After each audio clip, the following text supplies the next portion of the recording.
this issue affects not just the Indian National Congress, it impacts our democracy itself most fundamentally.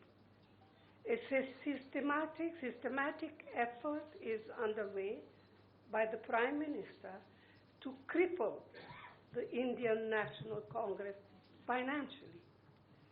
Funds collected from the public are being frozen, and money from our accounts is being taken away forcibly. However, even under these most challenging circumstances, we are doing our very best to maintain the effectiveness of our election campaign.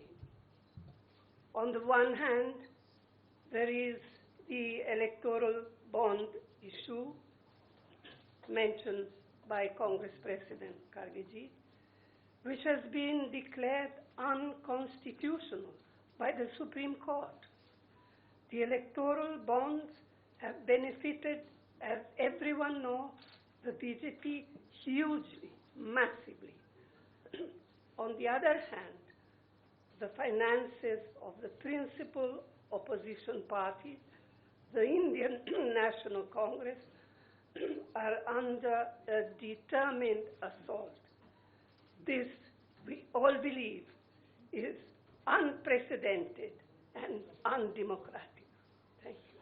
शुक्रिया सोनिया जी। मैं अभी हमारी AICC के कोषाध्यक्ष अजय माकन जी से गुजारिश करूंगा।